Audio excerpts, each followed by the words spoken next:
Okay. Okay. Thank you sir. Damodar Reddy గారు, ఇప్పుడు మొన్న అంటే 2024లో మన పిఆర్టీయు సంఘానికి సంబంధించి స్టేట్ ప్రెసిడెంటు, మన ప్రధాన కార్యదర్శి కొంత కొత్తగా మళ్ళీ కాలపరిమితి అయిపోయిన తర్వాత కొత్తగా నియామకాలు జరిగినాయి. మన ప్రెసిడెంట్ కావచ్చు, జనరల్ సెక్రటరీ 2 ఇప్పుడు కరీంనగర్, ఇటు ఈ నల్గొండ 2 ఉపాధ్యాయ నియోజకవర్గాల్లో ఈ ఎమ్మెల్సీ పిఆర్టీయు టీఎస్ తరపున మ్యాండేటు ఒకే ఉన్నత సామాజిక వర్గానికి ఇచ్చిర్రు అనేటువంటి ఆరోపణలు ప్రాథమిక సభ్యుల్లో కూడా కొంత వినిపిస్తూ ఉంది. దీన్ని ఎట్లా సమర్థించుకుంటారు మీరు? వాస్తవానికి ఇది తప్పు సార్. మన సంఘం పెద్దది, 72,000 సభ్యత్వం గలది, దేశంలో పెద్ద సంఘం. ఇక్కడ ఎఫిషియన్సీకి ప్రాధాన్యత ఉంటుంది సంఘంలో.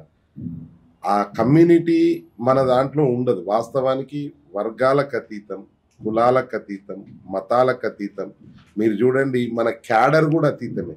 ఇందులో హెడ్ మాస్టర్స్ ఉంటారు, స్కూల్ అసిస్టెంట్ ఉంటారు, హెచ్జిటీలు ఉంటారు, మరి లాంగ్వేజ్ పండిట్స్ ఉంటారు, వ్యాయామ ఉపాధ్యాయులు ఉంటారు.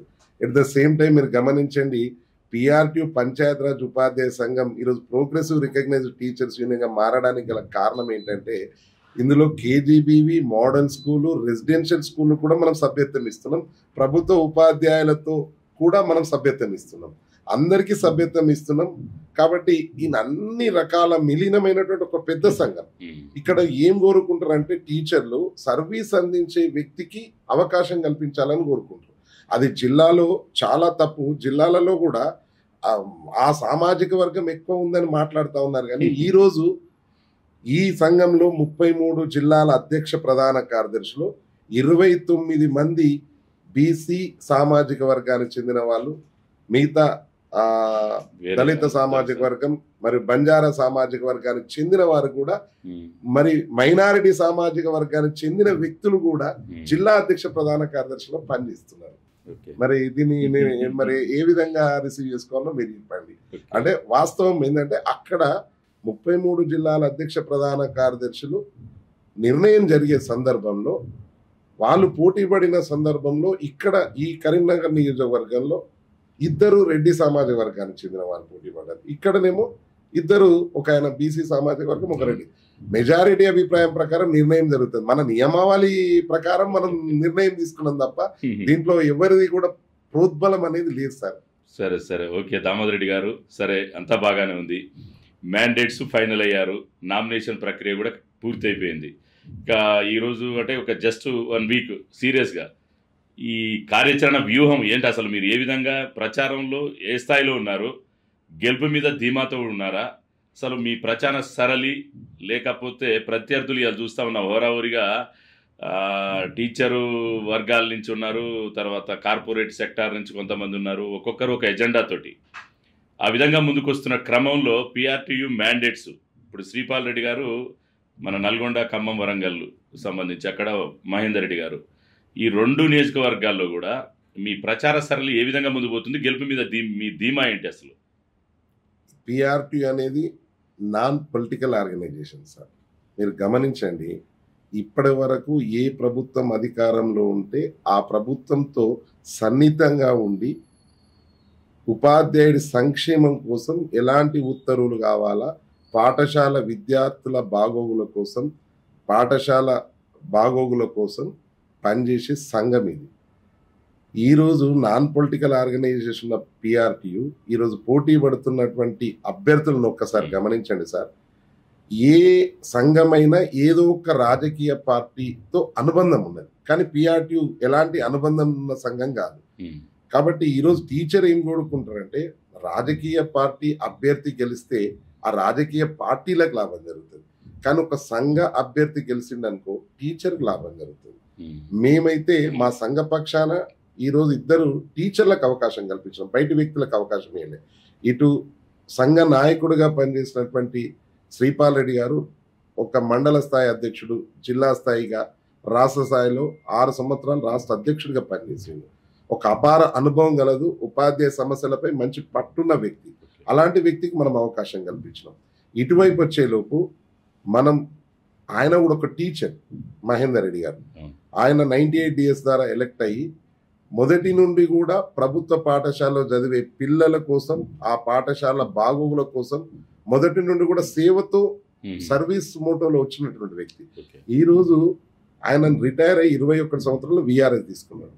తీసుకొని ఆయన విఎంఆర్ ఫౌండేషన్ నెలకొల్పిండు. సుమారు మీరు నమ్మరు 1200 పాఠశాలలకు తనకు తోచిన విధంగా మరుగుదొడ్లు కావచ్చు, సౌండ్ బాక్సులు కావచ్చు, పిల్లలకు టై బెల్ట్ కావచ్చు, గోడ గడియారాలు కావచ్చు, రకరకాలు ఏది అడిగితే ఆయనకు ఉన్న దాంట్లో పనిచేసి సుమారుగా 1200 పాఠశాలలకు ఈ రోజు ఆయన ఏదో రకమైన వసతులు సమకూర్చింది. ఆయన ఇప్పుడు కూడా వేదికల మీద మాట్లాడుతూ ఏం చెప్తాడంటే, నాకొచ్చే నిధులు సంవత్సరానికి 5 కోట్లు వస్తే 5 కోట్లు కూడా కేవలం పాఠశాలకే వెచ్చిస్తా.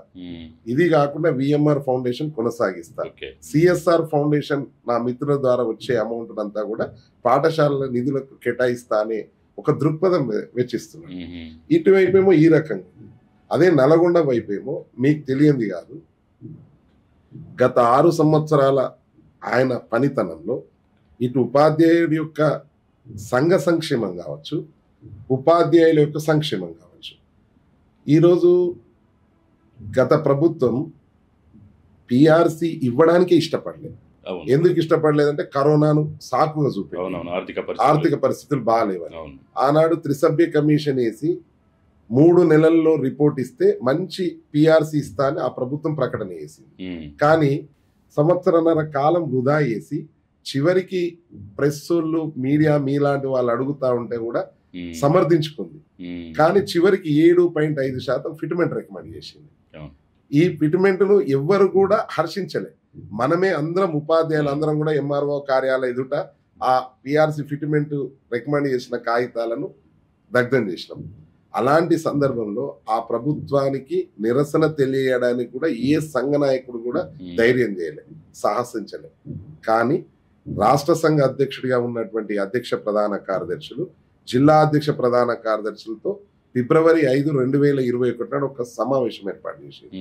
ఆ సమావేశంలో నిర్ణయం తీసుకొని ఫిబ్రవరి 9 పిఆర్టీ ఆవిర్భావ దినోత్సవం రోజు రాష్ట్ర వ్యాప్తంగా సుమారు 60,000 మంది చేత నిరసన తెలియజేస్తే అప్పుడు ప్రభుత్వంలో కదలిక వచ్చింది.